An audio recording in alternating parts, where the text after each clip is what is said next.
आणली खेळणी तो घोडा. बाई कशाला आणली घोडा? गवत खायला आणलं का बाई?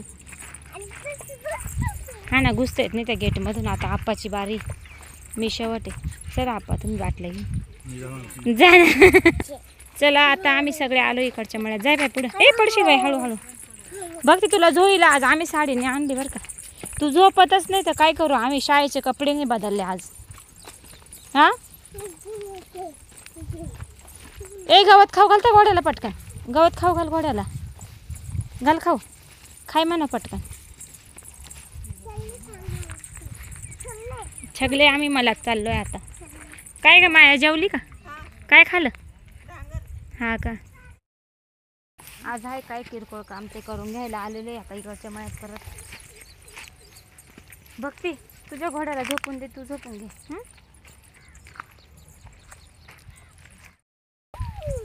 काव कालच पावडर मारली परत का बरं आज लगेच? कोण म्हण काल मारली? मग कधी परवा?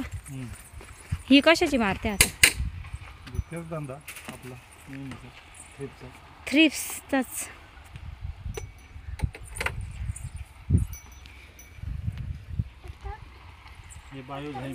बायोझॅम एवढ्या पुढं बाटल्या होत्या लागत का?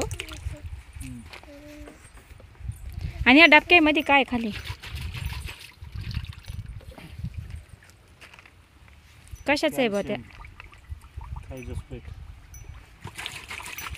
हे झाड वाकवायचे ना, त्याला खालून सोडायचंय बेंडिंग साठी. बेंडिंगला. मग ऐका ना. हा का तुम्ही थोडक्यात झाडाला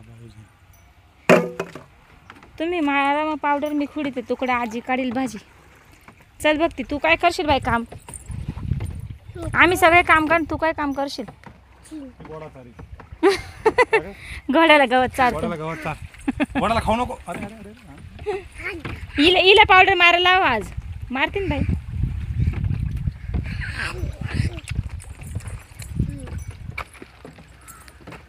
यांचं काय चालू इकडं?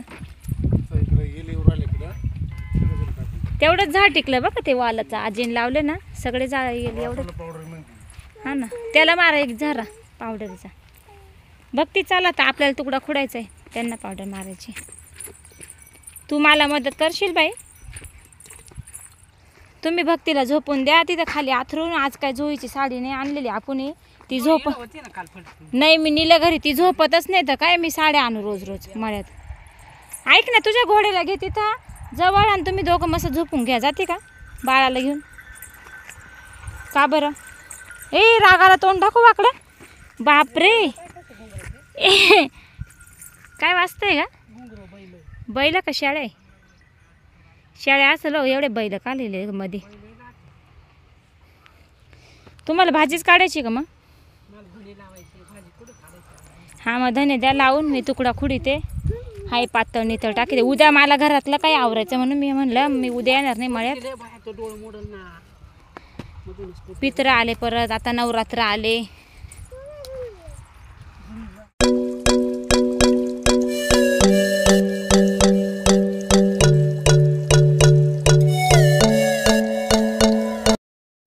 चला तर मी लागले आता तुकडा खुडायला.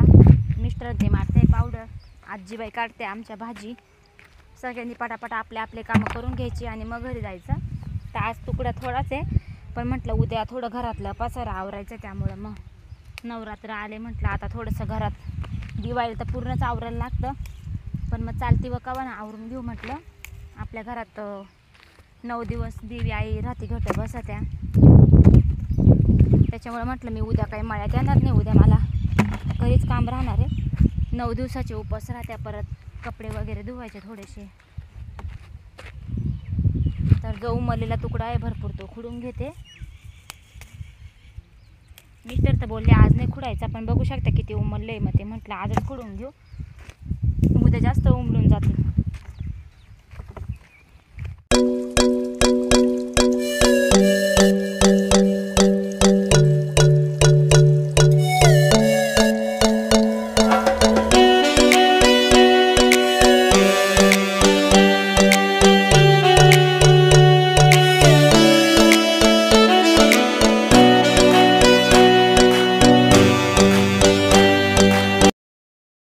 मळ्यातून आले. आता घरचा पसारा बघू शकता तुम्ही. दुपारी पोरं जेवले, मान परत डबल भांडी निघाले, स्वयंपाक करायचा, हातपाय धुवायचे, देवपूजा करायची. तर मी आल्याने डाळ लावून दिली, आपली तुरीची डाळ, कारण की डांगर आणि वरण करायचे. आता तुरीची डाळ लावली, डांगर काढून ठेवलं, तोपर्यंत भांडे घासून घेते आणि मग स्वयंपाकच करून घेते पटकन, कारण 6 वाजलेले. आता 6ला फक्त 5-10 मिनटं कमी आहे. तर चला आता मी संध्याकाळचा स्वयंपाक पटपट करून घेते, कारण आज मला उपवास पण आहे, मंगळवार. आणि बघा आमची भक्ती शाळेचा ड्रेसवरच आहे. आज दिवसभर बी झोपली नाही, काहीच नाही. का बरं झोप येत नाही का तुला? नाही येत.